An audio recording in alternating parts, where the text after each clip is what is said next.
On the 2nd of July, Labour MSP Brian Leishman posted on X the following statement. Only voting Scottish Labour on July 4th can save the jobs at the Grangemouth refinery. Let's take a listen. I'm delighted to be here in Alloa and Grangemouth with our fantastic candidate Brian Leishman. And what we're voting for on the 4th of July is yes to get rid of the Tories, yes to put Scotland at the heart of a Labour government, but also to deliver the change our country needs. And one of those crucial parts of change is building that transition hub here in Grangemouth. And that's why we want to work directly with the workforce, the representative trade unions and the companies to protect jobs and to build the jobs of the future. That's the change this community needs, and we can start that journey of change if we elect the fantastic Brian Leishman as the next MP. A transition can only be properly just when we include the workers and their communities in that. That is our primary aim, and with the Labour government we are committed to investing in Grangemouth and making it the site for the future. So vote for the future, vote for Brian, vote Scottish Labour on the 4th of July. With a Labour government, we are committed to investing in Grangemouth refinery, to make it the site for the future. Did I hear that right? Now, only a couple of months later, and with Brian winning his seat, we have confirmation that Grangemouth oil refinery will close with the loss of 400 jobs. So what exactly were these secret powers Labour had to save the refinery? Or have they turned out to be completely powerless? On a visit to Scotland in July, the Prime Minister, Sir Keir Starmer, claimed that both Ed Miliband and himself had already held talks on securing the future of Grangemouth.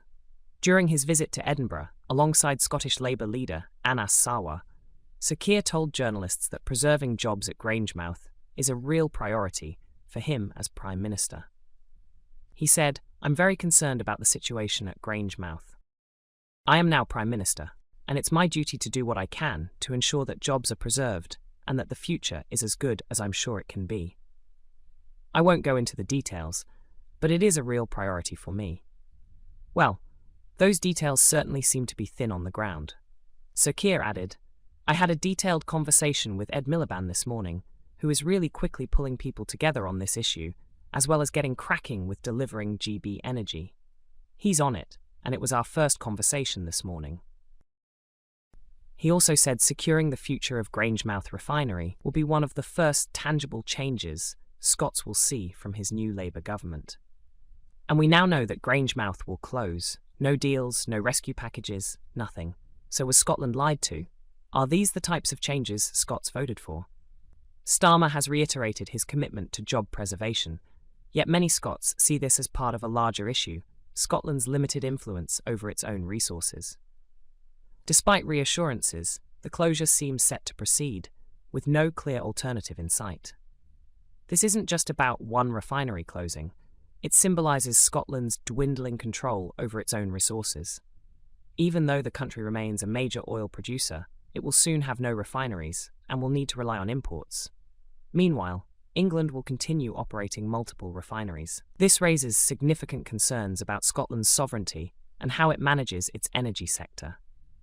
How did a country rich in oil reach the point of importing fuel while its own oil is processed elsewhere? Scotland is now at a crossroads. Grangemouth's closure goes beyond economics or politics. It's about the country's future and its ability to shape its destiny. As a major oil-producing nation without a refinery, Scotland risks growing dependence on foreign fuel sources.